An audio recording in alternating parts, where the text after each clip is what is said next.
Olá, vamos dar continuidade então ao estudo dos direitos e deveres individuais e coletivos. Direito de reunião e de associação.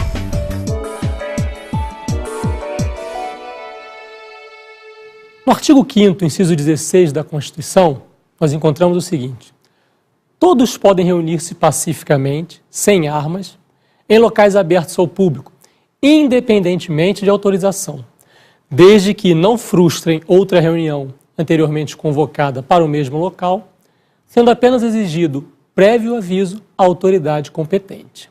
O direito dos homens de se reunir em grupos, encontros, clubes, desfiles, comícios, passeatas ou qualquer outra organização que desejem é considerado um direito fundamental nos regimes democráticos, onde os cidadãos podem se reunir sem restrições por parte do governo. Em países onde não há liberdade de reunião, certos partidos políticos e outros grupos, como por exemplo sindicatos, podem ter suas atividades tolhidas até mesmo com a aplicação de medidas severas para os membros daqueles grupos. Nestes países, as manifestações contra o governo também são mais facilmente controladas, pois os cidadãos insatisfeitos sequer podem se reunir para discutir sobre as mudanças desejadas e muito menos pleiteá-las.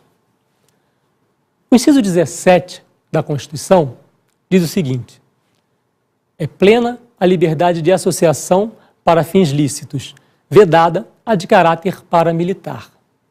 Agora preste atenção, esse direito pode ser suspenso, por exemplo, diante de um estado de defesa ou de estado de sítio.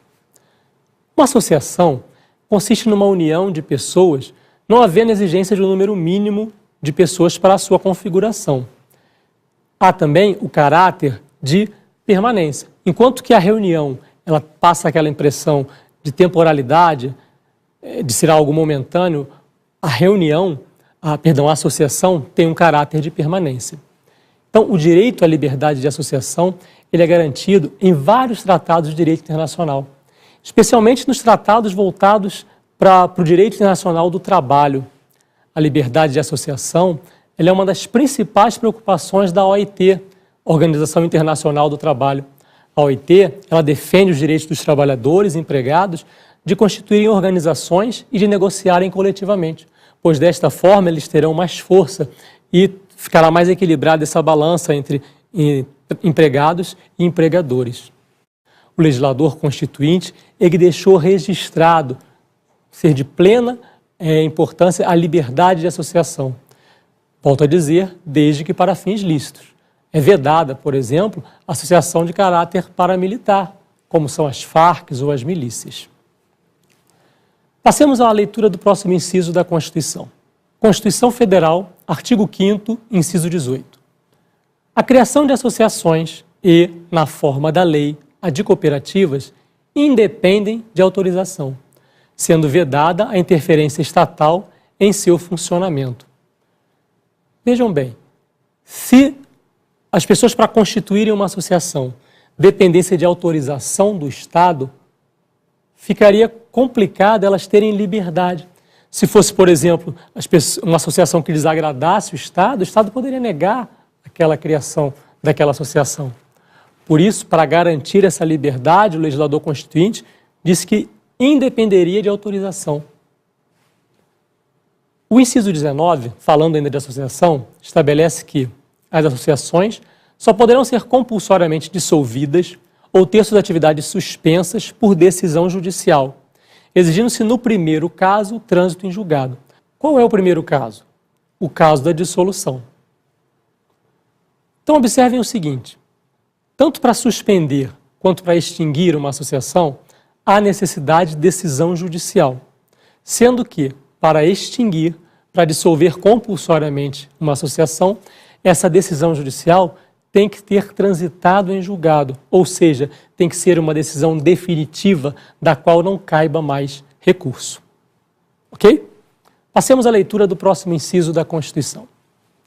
Inciso 20. Ninguém poderá ser compelido a associar-se ou a permanecer associado. Os indivíduos não podem sofrer represálias por se associarem a organizações ou serem obrigados a se associar. É plena liberdade para formar uma associação, bem como para se retirar daquela associação. Em nosso país, qualquer obrigatoriedade, tanto de permanecer como de sair da associação, foi vedada. A decisão vai ser pessoal de cada um. Próximo inciso, inciso 21. Diz o seguinte: as entidades associativas, quando expressamente autorizadas, têm legitimidade para representar seus filiados, judicial ou extrajudicialmente. Observem, as entidades associativas, elas têm legitimidade para representar seus filiados, judicial ou extrajudicialmente, ou seja, elas possuem legitimidade ad causa para, em substituição processual, defender em juízo direitos de seus associados. É desnecessária a expressa e específica autorização de cada um de seus integrantes para, por exemplo, ajuizar uma ação ou para pleitear algo administrativamente, desde que aquele direito seja relacionado à função, à existência daquela associação. Passemos agora a falar dos direitos de propriedade. Propriedade, direito autoral e herança. Propriedade. Constituição Federal, artigo 5º, inciso 22.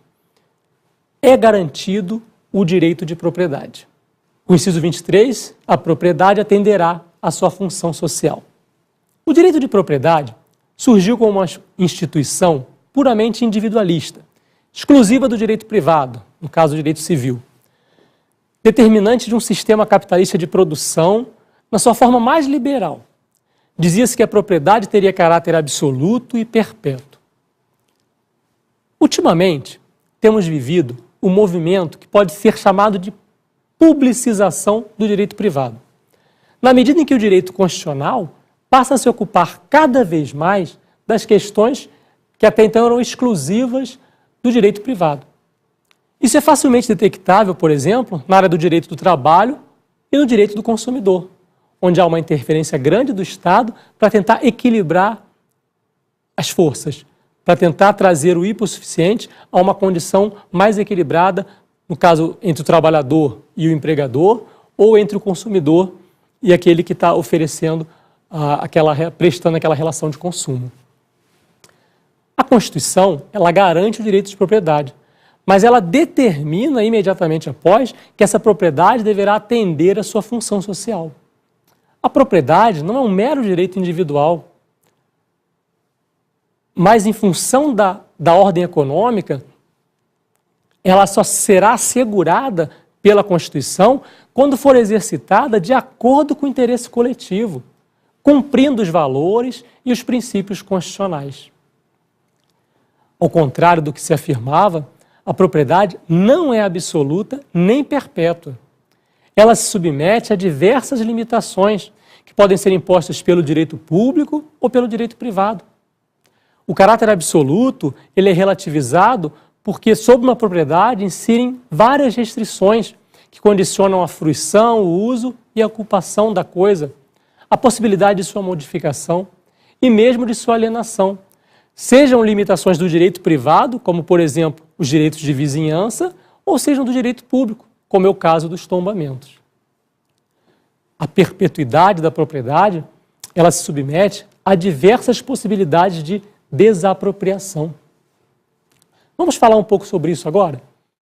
Artigo 5º, inciso 24. A lei estabelecerá o procedimento para desapropriação por necessidade ou utilidade pública ou por interesse social, mediante justa e prévia indenização em dinheiro, ressalvados os casos previstos nessa Constituição. O que é desapropriação? Desapropriação é a transferência compulsória da propriedade do particular para o poder público, sempre no interesse da coletividade. É um instituto que veio substituir o confisco arbitrário e imotivado que era utilizado pelos regimes monárquicos. Por exemplo, se um monarca, um absolutista, queria aquela propriedade, ele tomava aquela propriedade e fim de papo, sem qualquer indenização. Por isso, a justificação da desapropriação nos direitos fundamentais. O desapropriado não cometeu nenhum ato ilícito, Por isso, a desapropriação será justa e prévia. Quais são as hipóteses justificadoras da desapropriação? Só se admite desapropriação em face de necessidade pública, utilidade pública ou, o que é novidade na Constituição de 88, o interesse social. Necessidade pública pode ser exemplificada como aquela motivada por calamidades da natureza. Já a utilidade pública, nós podemos dar como exemplo de uma área onde vai haver uma desapropriação para se construir uma avenida que vai trazer desenvolvimento econômico para aquela região. Como eu falei, a inovação foi a desapropriação para fins de interesse social. Então, essa inovação feita pela Constituição de 88, que trouxe a justificação para a desapropriação para fins de interesse social, nós podemos inserir aí duas categorias, que são as desapropriações para fins de reforma agrária e as desapropriações para fins de reforma urbana, quando as propriedades deixam de cumprir a sua função social. Falemos um pouco sobre a desapropriação por interesse social para fins de reforma urbana. Ao município é facultado estabelecer medidas coercitivas, de acordo com o Estatuto das Cidades, voltadas a atingir as propriedades que não cumprem sua função social.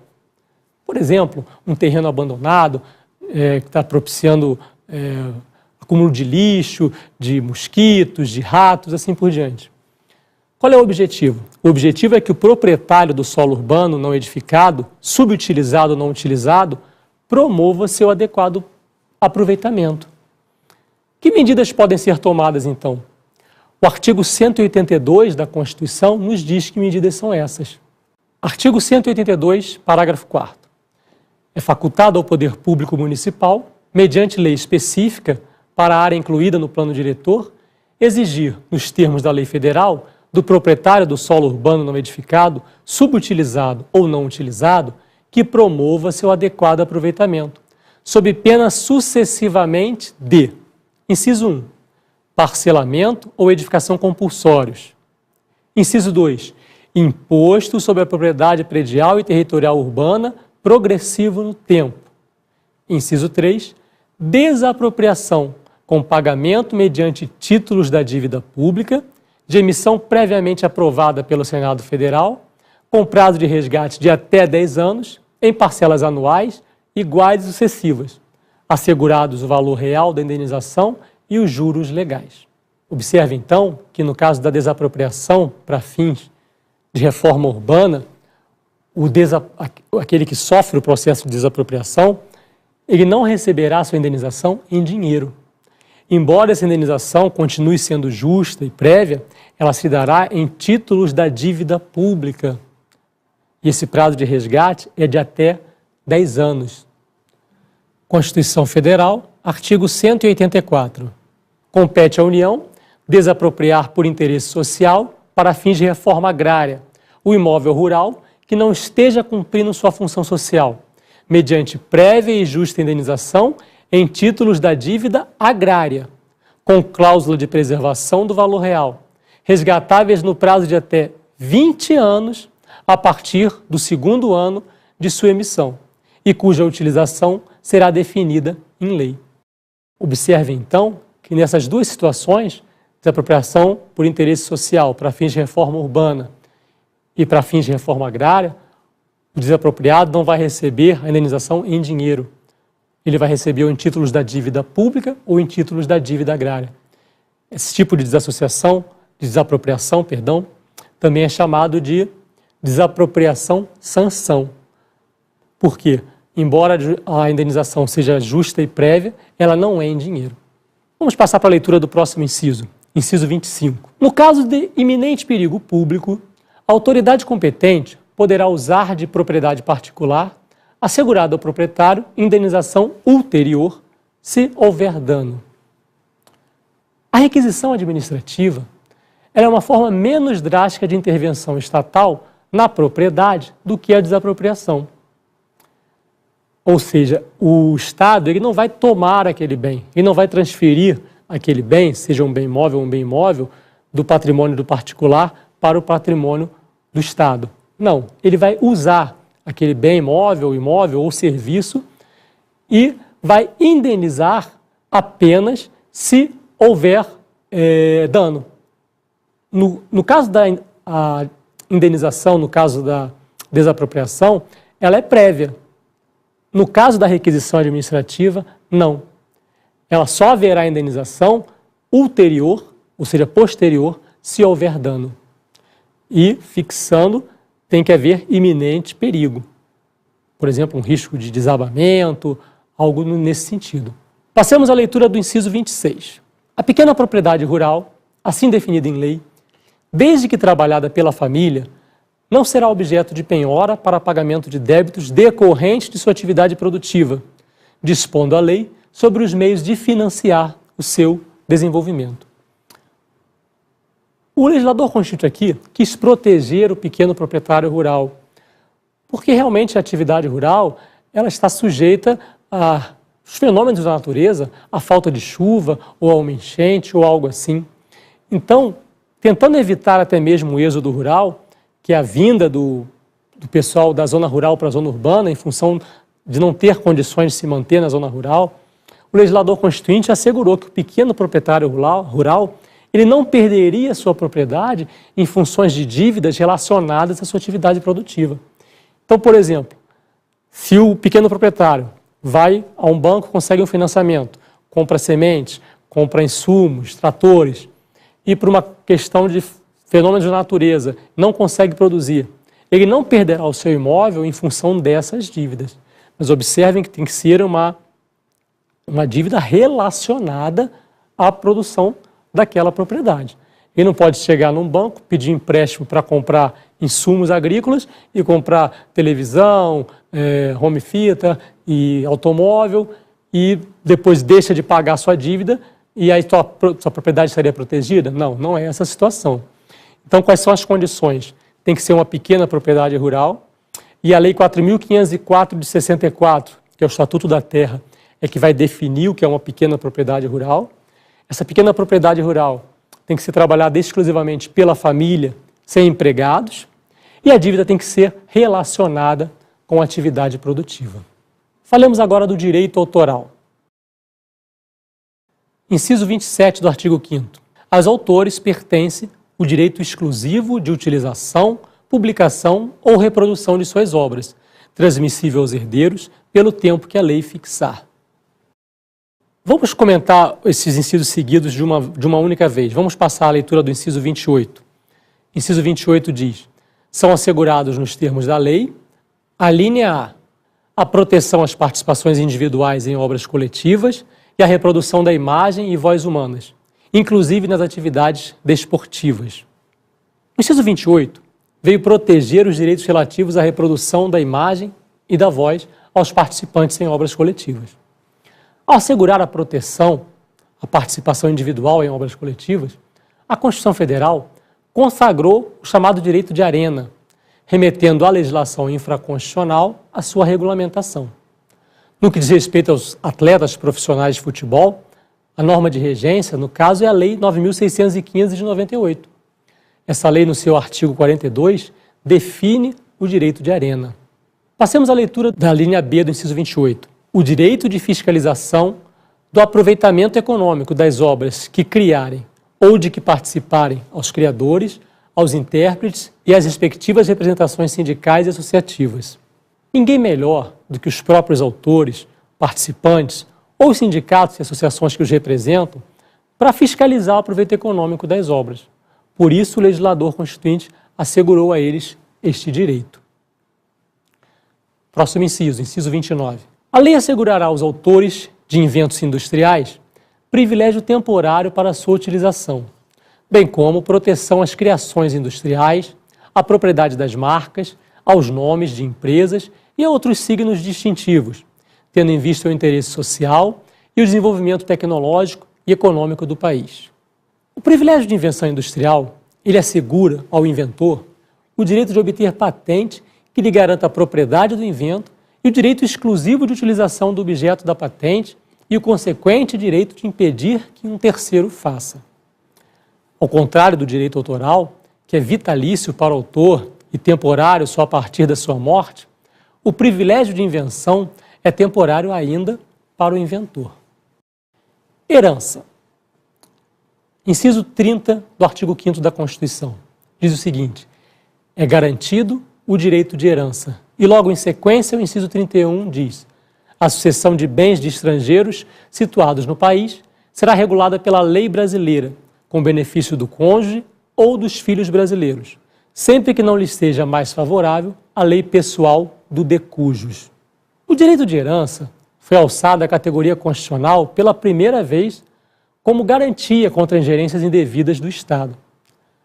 Em norma típica do direito internacional privado, que visa proteger o cônjuge sobrevivente e os descendentes brasileiros, o legislador constituinte determinou que a sucessão dos bens de estrangeiros que sejam situados no Brasil será regulada sempre pela lei mais benéfica, pela lei mais favorável para o eventual herdeiro brasileiro, seja o cônjuge, sejam os filhos. A lei mais benigna é que será aplicada, seja a lei brasileira ou seja a lei do país do decujus, no caso daquele que faleceu e deixou bens situados no Brasil. Deveres do Estado e garantias diante da lei. Deveres do Estado. Artigo 5º, inciso 32. O Estado promoverá, na forma da lei, a defesa do consumidor. Esta é uma típica norma programática. O legislador constituinte deu um comando ao legislador ordinário, ao legislador infraconstitucional, de que elaborasse uma lei, elaborasse uma norma jurídica, disciplinando a proteção ao consumidor. O artigo 48 do ato das disposições constitucionais transitórias, que determinava que o Código de Defesa do Consumidor fosse elaborado em 120 dias contados da promulgação da Constituição. A Constituição foi promulgada em 5 de outubro de 88, em até 120 dias deveria ser elaborada a norma jurídica tratando da defesa do consumidor. Na verdade, isso só veio acontecer em 11 de setembro de 1990, com a publicação da Lei 8.078, conhecida como Código de Defesa do Consumidor.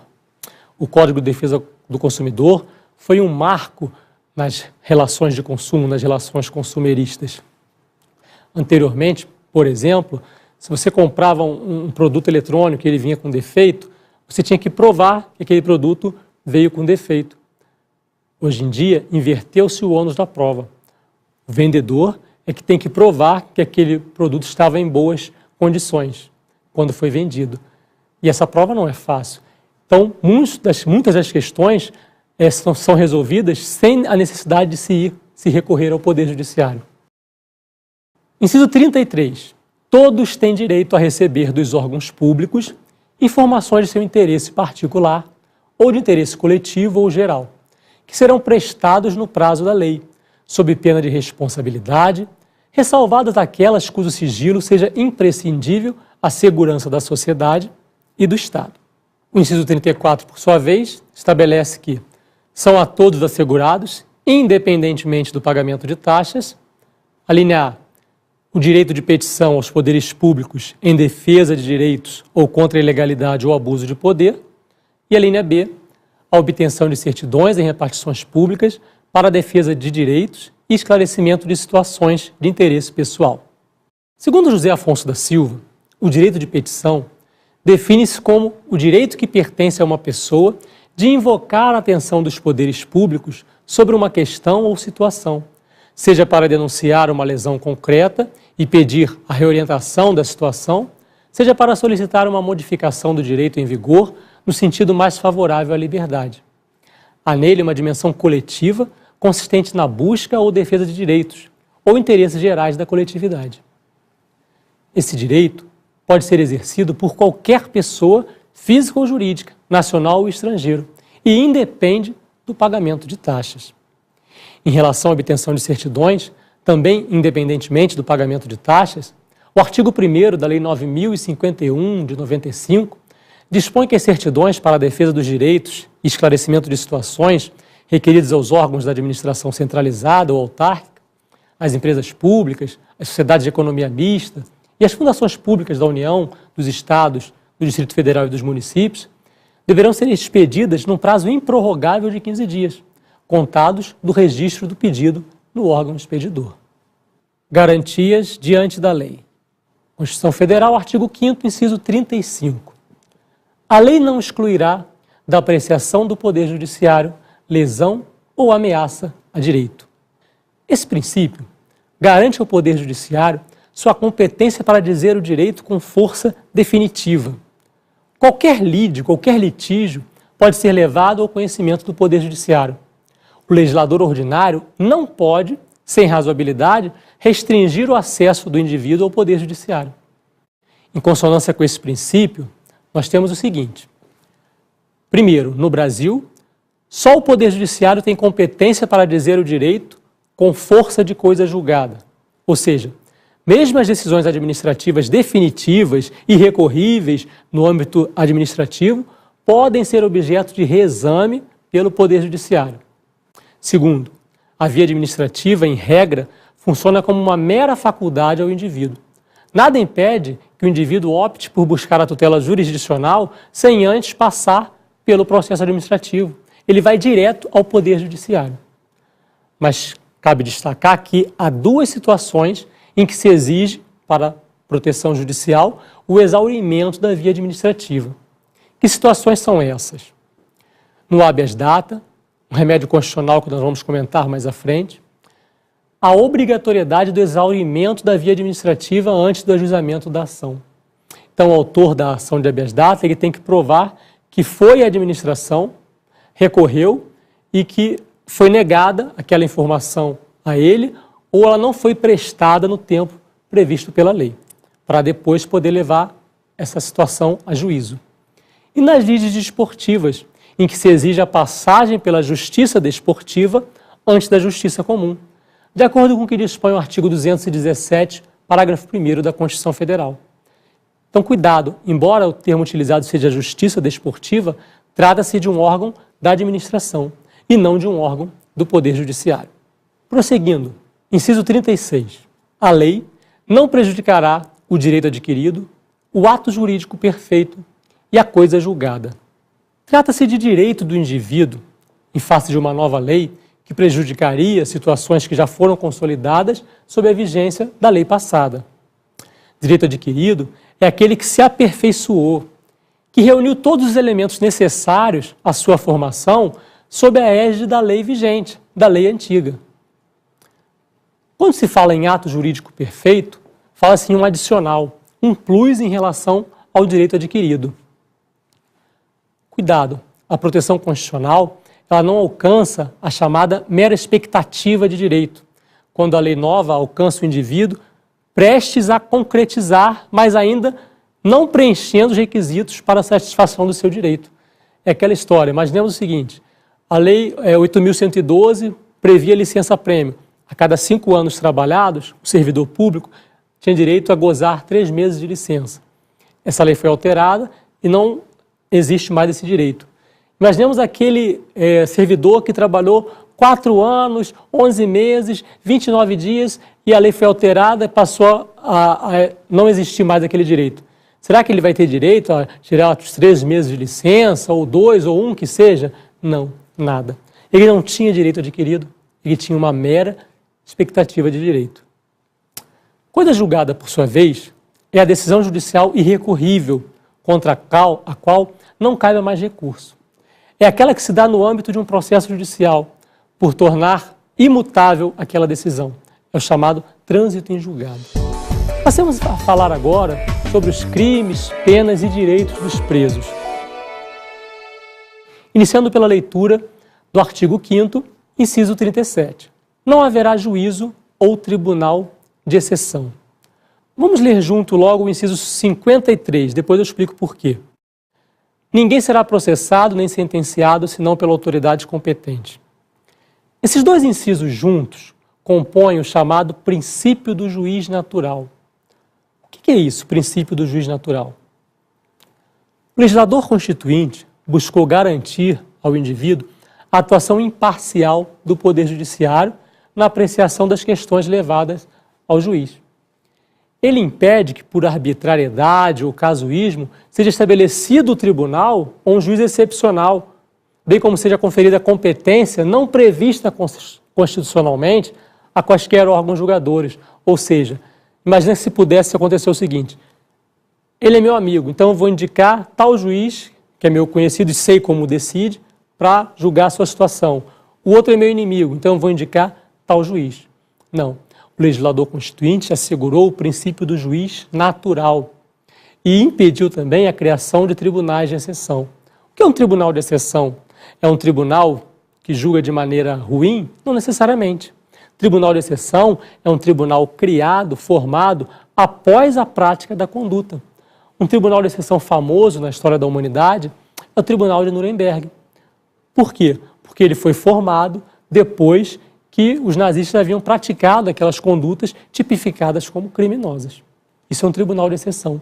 Então, o legislador constituinte originário, ele vedou a criação de tribunal de exceção, ou seja, se você pratica uma conduta tida como criminosa, você tem a garantia constitucional que você vai ser processado e julgado por um juiz já previsto na Constituição e na legislação que trata desse tema.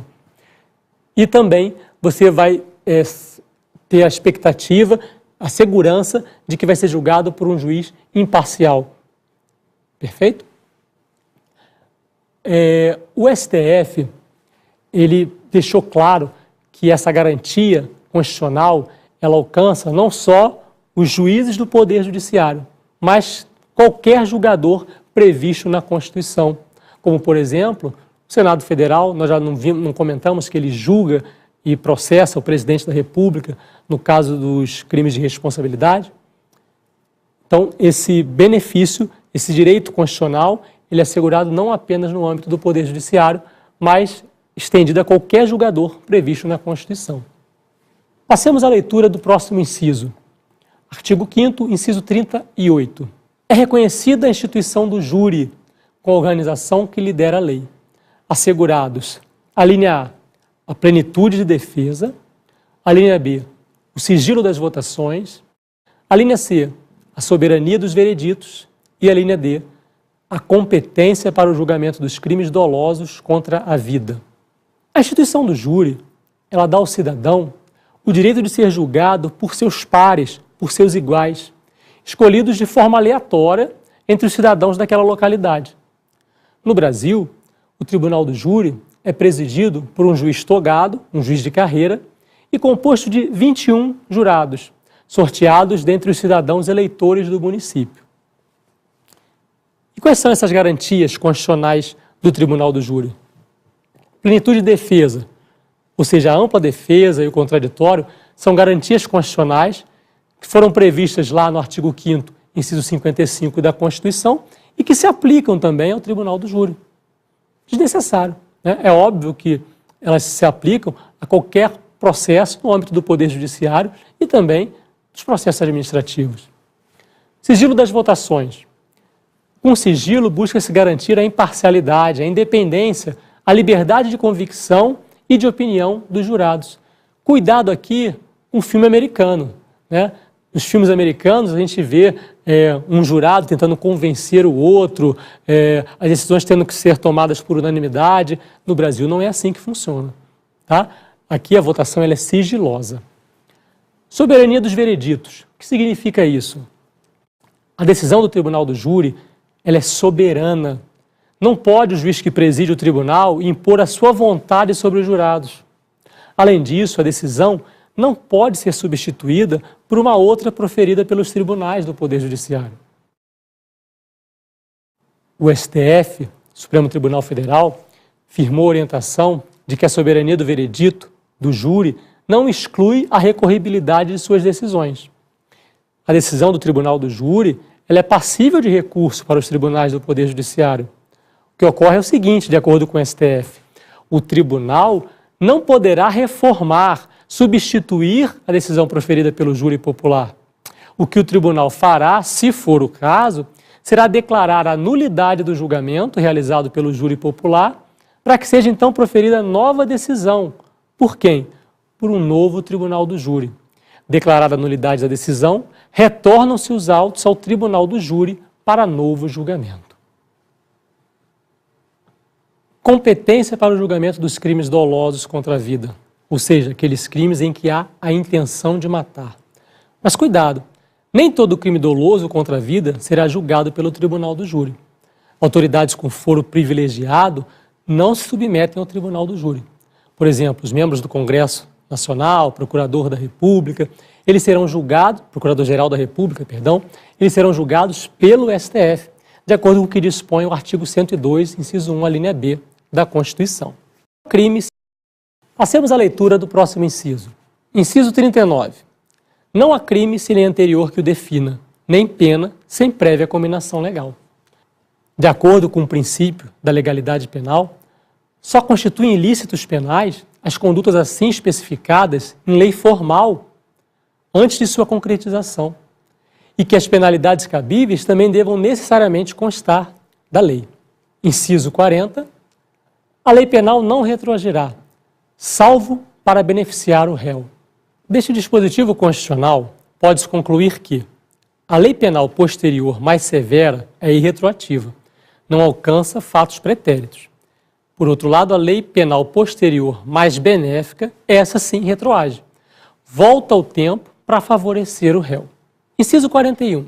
A lei punirá qualquer discriminação atentatória dos direitos e liberdades fundamentais.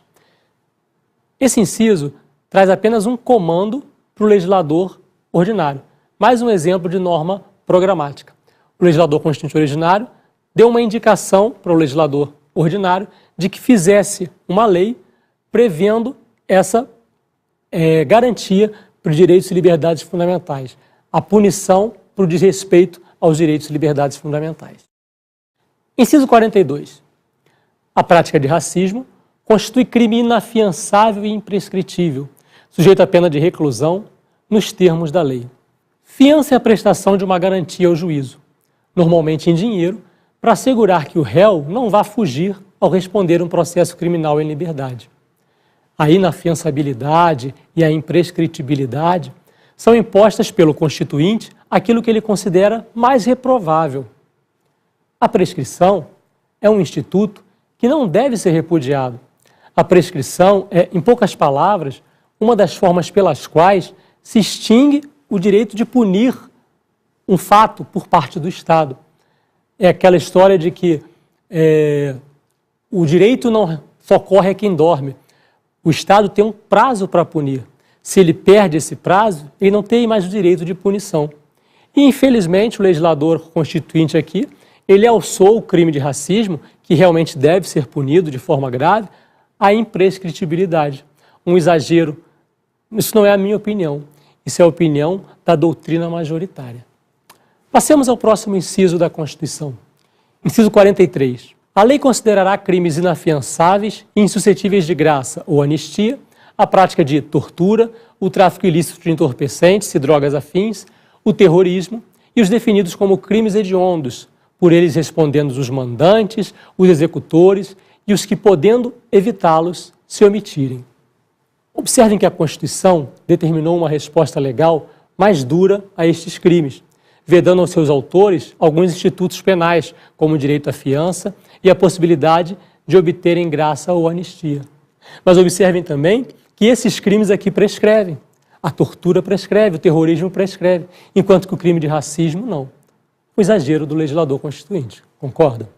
Inciso 44. Constitui crime inafiançável e imprescritível a ação de grupos armados, civis ou militares, contra a ordem constitucional e o Estado democrático. Eu costumo fazer uma brincadeira aqui. Eu digo que isso aqui só é crime se o golpe de Estado não der certo, né? Porque imaginemos um golpe de Estado, ele está indo contra o Estado democrático de direito, contra a ordem constitucional. Mas se ele der certo, os vencedores serão heróis revolucionários, né? Mas se o golpe der errado, esse crime é um crime imprescritível. Penas. Artigo 5º, inciso 45. Nenhuma pena passará da pessoa do condenado, podendo a obrigação de reparar o dano e a decretação do perdimento de bens ser, nos termos da lei, estendidas aos sucessores e contra eles executadas até o limite do valor do patrimônio transferido. O princípio da personalização da pena reflete uma evolução do direito penal em relação ao direito canônico.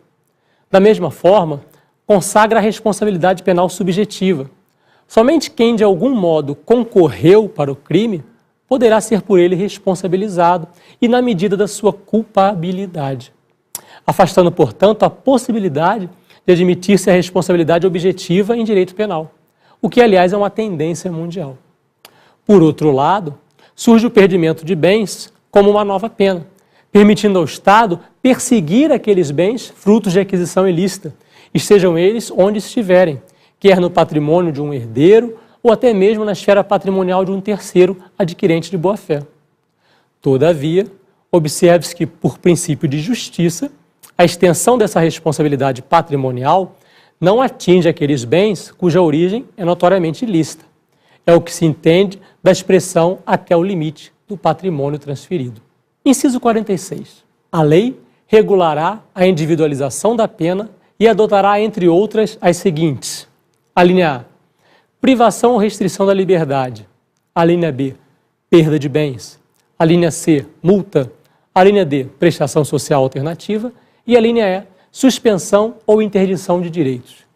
O inciso 46 consagra o princípio da individualização da pena. Este princípio determina que a imposição da pena, conforme definido em lei, leve em consideração as características pessoais do réu. O inciso 46 enumera, em um rol não exaustivo, as penalidades passíveis de serem reguladas pela lei. Cabe aqui fazer um registro. No ano de 2006, foi enfrentada a questão da constitucionalidade do artigo 2º da Lei 8.072 de 1990, que vedava a progressão de regime para aqueles que cometem crimes relacionados com hediondos pela própria lei. No julgamento do habeas corpus, número 82.959, pelo plenário do Supremo Tribunal Federal, prevaleceu o entendimento de que o artigo 2º da Lei 8.072 de 90 é inconstitucional, quando proíbe a progressão do regime de penas para condenados por crimes hediondos. Artigo 5º, inciso 47. Não haverá penas, a linha A, de morte, salvo em caso de guerra declarada, nos termos do artigo 84, inciso 19. A linha B, de caráter perpétuo. A linha C, de trabalhos forçados. A linha D, de banimento. E a linha E, cruéis. Aqui nós temos um rol de natureza exemplificativa. Outras penalidades, além das elencadas no dispositivo anterior, poderão ser criadas por lei, desde que não violem os princípios constitucionais. A vedação à pena de morte tem caráter relativo, já que tal penalidade é passível de aplicação em caso de guerra declarada, de acordo com o artigo 84, inciso 19 da Constituição. Segundo a legislação ordinária, tal pena pode ser aplicada nos crimes de deserção, espionagem e traição. Portanto, a pena de morte apenas será admitida em caso de guerra declarada, de acordo com o Código Penal Militar. Sendo o direito à vida uma cláusula pétrea, é impossível a ampliação de sua aplicação aos crimes hediondos, por exemplo, sob expressa violação à limitação material explícita ao poder de reforma, cláusula pétrea que nós já comentamos. Mais uma consideração. Pena de prisão perpétua, ela é vedada pela Constituição. Por isso, o tempo de cumprimento das penas privativas de liberdade, de acordo com a nossa legislação infraconstitucional, não pode ser superior a 30 anos. É interessante observar aqui que a Constituição não veda apenas a pena de prisão perpétua, a privação de liberdade pelo resto da vida, mas qualquer pena de caráter perpétuo.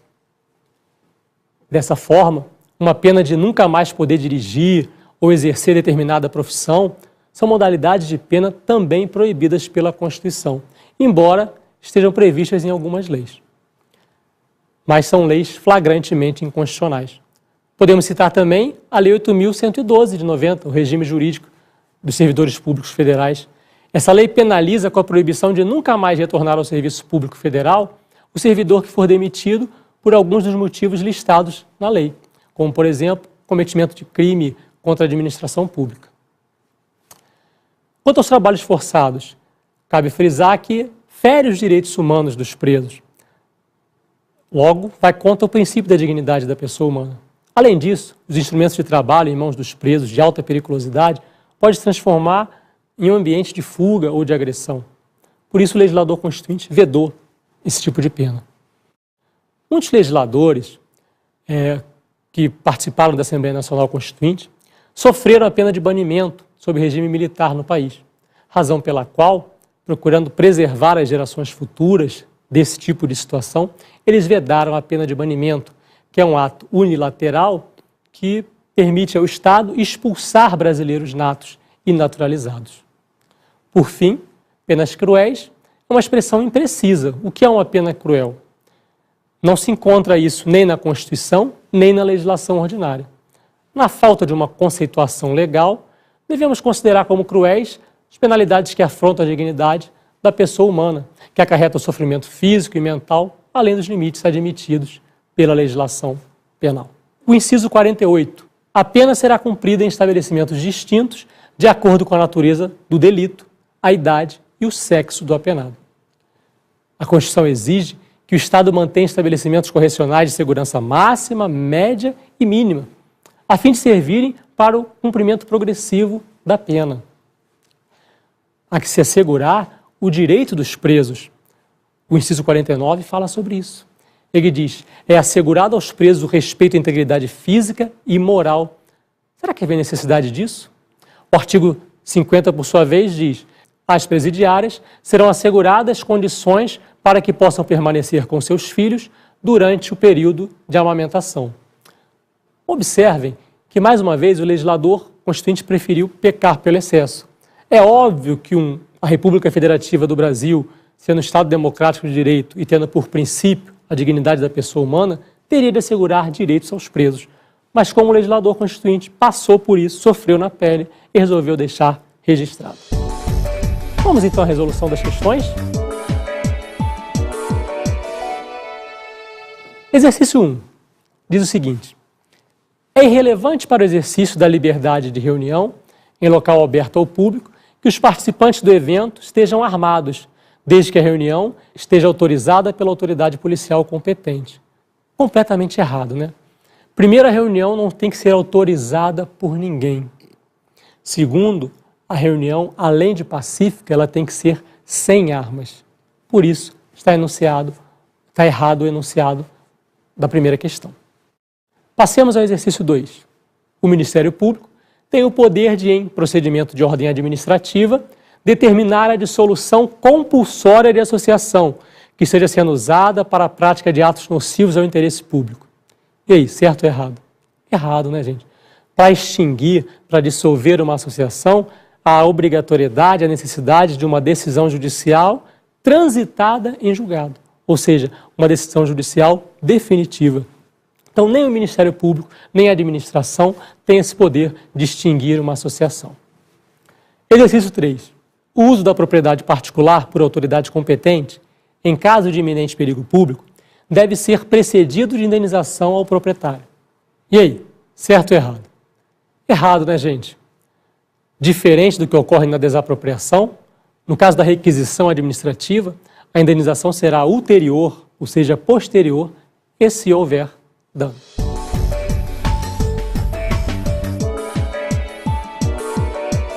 Leiam o edital do concurso integralmente. Conheçam bem a banca examinadora. Façam diversos exercícios dessa banca. Bons estudos e até o nosso próximo encontro.